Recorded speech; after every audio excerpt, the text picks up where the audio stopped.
పంట కొంటారా తన్నులు తింటారా, పండించిన ప్రతి గింజ కొనుగోలు చేయాల్సిందే, అప్పటి వరకు కాంగ్రెస్ను వదిలిపెట్టాం కేటీఆర్.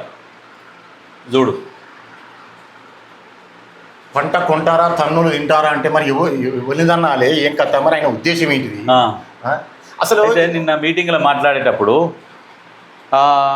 కేటీఆర్ అన్న మాట్లాడిన తర్వాతనే భోజనాలు అని చెప్పేసి ఒక ఈయన అన్నాడు, ఈ పక్కకు కూర్చున్న ఆయన, ఈయనకి ఈయన అన్న అవుతాడట.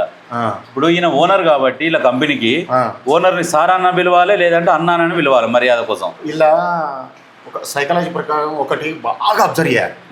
ఇక్కడ ఏంటంటే ఉన్న ప్రభుత్వం ఏ తప్పిదాలు చేస్తలేదు, స్కీములు చేస్తలేదు, ఉన్న అప్పులు కట్టుకుంటూ సంపదను ఎంతో కొంత సృష్టించుకుంటూ అప్పులు కట్టుకుంటూ ప్రభుత్వాన్ని నడిపిస్తూ ఉన్నది. సరైన టైంలో ఉద్యోగాలకు నెలకు జీతాలు ఇస్తా ఉన్నది. ఎక్కడ సమస్య లేవు కాబట్టి ఫ్రస్ట్రేషన్లకు పోతా ఉన్నాడు. ఇది ఫ్రస్ట్రేషన్. ఇది ఏంటంటే ఎక్కడ ఆరోపణలు చేయలేక పట్టగాల్చి మీ దేశ కార్యక్రమం ఇది ఏం లేక ఒడ్లు కొంటారా. అయితే నేను ఒక విషయం ఏంటంటే కేబీఆర్ పార్క్ చుట్టూ ఒక 7 అండర్ పాస్లు స్కైవేలు చేస్తే ఇక్కడ ట్రాఫిక్ ఇబ్బంది లేకుండా అది ఒక పెద్ద కూడలి. కేబీఆర్ పార్క్ ఒక 70 ఎకరాల విస్తీర్ణంతో ఉంటుంది. దాని చుట్టూ దాదాపు 10-12 కాలనీలు ఉంటాయి. ఇటు వచ్చేసి జూబ్లీ చెక్ పోస్ట్ కానీ, రోడ్ నెంబర్ 12 కానీ, రోడ్ నెంబర్ 1 నుంచి ఇవన్నీ కాలనీలు దీనికి అటాచ్ అయ్యి ఉంటాయి. అయితే అక్కడ ఏంటంటే చాలా పెద్ద ఏరియా కాబట్టి 5 కిలోమీటర్ల మేర 7 ఫ్లైఓవర్లు 7 అండర్ పాస్లు కడతందుకు నిర్ణయం తీసుకుని స్టార్ట్ చేసి ట్రాఫిక్ జామ్ అవుతుంది. ప్రజలు గుర్తుంచుకోవాలి, అక్కడ ట్రాఫిక్ జామ్ అవుతుంది, ప్రజలకు ఇబ్బంది అవుతుంది. అదే అటు ఫిలిం సిటీకి పోతందుకు అసలు చాలా పెద్ద ఏరియా అది, 70 ఎకరాల విస్తీర్ణం, దాని సరౌండింగ్ అనుకో.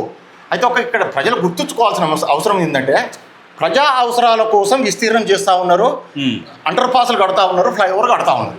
దీనివల్ల వీళ్ళకి ఏమి ఇబ్బంది అయింది? చెట్లు పోతా ఉన్నాయి కొన్ని, అక్కడ మొక్కలు పోతే వేరే వేరే ప్లేస్లలో మొక్కలు పెడతారు. ఇంకా సిటీ అవుట్స్కర్ట్స్ లో డెవలప్ చేస్తూ ఉంటారు. తప్పదు, నెసెసరీ. ఇప్పుడు ప్రజా అవసరాలు అవసరం అడగాలి. దీన్ని బట్టగాల్చి మీదేయడానికి ఒక పేడ్ ఆర్టిస్టులను పెట్టి ఒకటి కేబీఆర్లో మేము వాకింగ్ చేస్తాం, మేము వాకర్ సెషన్ పెట్టిరు. ఒక్కొక్కరి కాళ్ళకు చెప్పులు లేవు. కేబీఆర్ పార్క్ చుట్టూ అక్కడ 2 లక్షల గజం ఉంటుంది. అక్కడ మనకి నివాసం ఉండే పరిస్థితి ఉందా?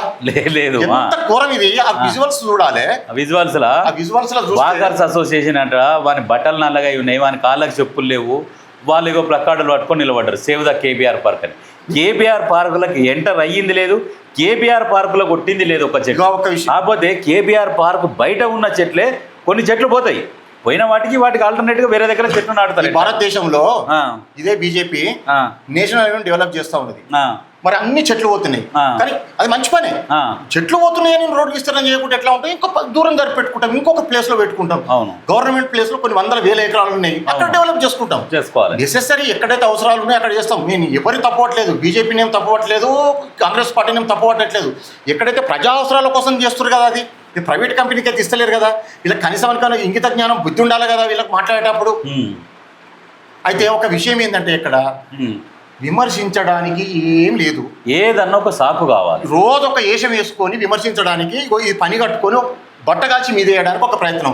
దొంగ అన్నట్టుగా వీళ్ళు వ్యవహరిస్తున్నారు. కాబట్టి అయితే ఏమైతుంది చెప్పన్న, ఇక్కడ ఇటువంటి పిచ్చి వ్యవహారాలు చేస్తూ ప్రజల ముందర పోవడానికి ప్రయత్నం చేసినప్పుడు ఏంటంటే వీళ్ళ ఫస్ట్ దొరుకుతుంది. అవును, ఎంతసేపటికి నిన్న అహంకారమైన మాటలు ఏం మాట్లాడుతున్నాడు అంటే కేటీఆర్ అనేటోడు అని గౌరవం లేకుండా కూడా ఎందుకంటున్నా అంటే, ఒక ముఖ్యమంత్రిని పట్టుకొని ఏం మాట్లాడినంటే ఇక చెప్పరాని భాషలలో మాట్లాడుతున్నాడు.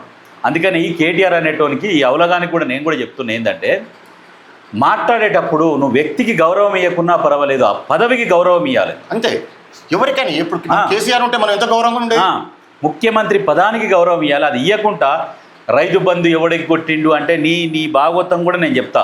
ఇప్పుడు దళిత ముఖ్యమంత్రి అని అన్నావు, నేనే నాకంటే పెద్ద దళితుడు ఎవడని అది ఎగ్గొట్టినావు. దళితులకు 3 ఎకరాల భూమి అన్నావు, అది నువ్వే ఎగ్గొట్టినావు. ఇంటికి ఒక ఉద్యోగం అని చెప్పినావు, అది ఎగ్గొట్టినావు.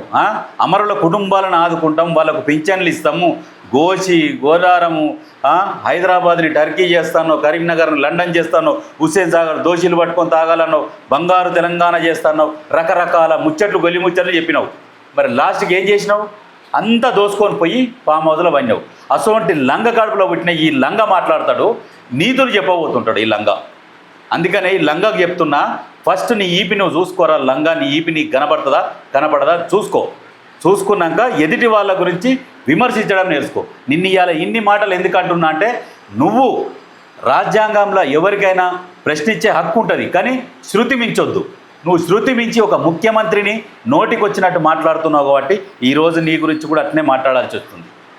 తర్వాత నువ్వు ఏదన్నా అనుకో, ఏమన్నా చేసుకో. ఒక విషయం ఇక్కడ ఇంకోటి గుర్తుపెట్టుకోవాలి మనం చర్చించాలి. మెయిన్ ముఖ్య అంశం ఏంటంటే మేము 10 సంవత్సరాలు పాలించినాం, ప్రజలకు అన్ని జరిగిపోయినాయి, ఏ సమస్యలు లేవన్నావు. రోడ్డు మీదకి ఎందుకు వస్తున్నాం? ఇంకా బంగారు తెలంగాణ అయిపోయింది, అందరి ఇళ్లలో బంగారం ఉన్నది. మరి ఇప్పుడు నీకు సమస్యలు ఏమున్నాయి? రోడ్డు మీదకి వస్తున్నాం, అభివృద్ధి చెందితే అదే కదా మరి. ఇంకా సమస్యలు ఎక్కడి? సమస్యలే లేనా? బంగారు తెలంగాణ అయిపోయింది కదా. అయిపోయినాక మరి రోడ్డు మీదకి ఎందుకు ఈ గ్రీన్ కలర్ షెల్లాలు తెప్పిస్తారు? ఎందుకంటే విపరీతమైన పైసలు ఉన్నాయి. తెలంగాణ ప్రజల సొమ్ము దోచుకొని అవి ఎట్లా ఖర్చు పెట్టాలి? తింటాను కూడా. కేటీఆర్ అన్న మాట్లాడినాకనే భోజనాలు ఓపెన్ చేస్తాం, లేకుంటే ఓపెన్ చేయం. వీడి మాటల కోసం వాళ్ళు వీడి మాటలు వింటానికి వచ్చినారు. మీరు ఇచ్చే కూలి ఎంత ఇస్తారో అది ఇవ్వాలి వాళ్ళకి. ఫస్ట్ వాళ్ళని మాటలు 20 ఏళ్ళ సంది వింటున్నాం. 10 ఏళ్ళేమో ఉద్యమ కాలం, తర్వాత 10 ఏళ్ళేమో అధికారం ఆస్టకు వచ్చింది. వీళ్ళ మాటలు వినే పరిస్థితి ఎవ్వరు లేరు. నోటికి వచ్చినట్టు మాట్లాడతారు.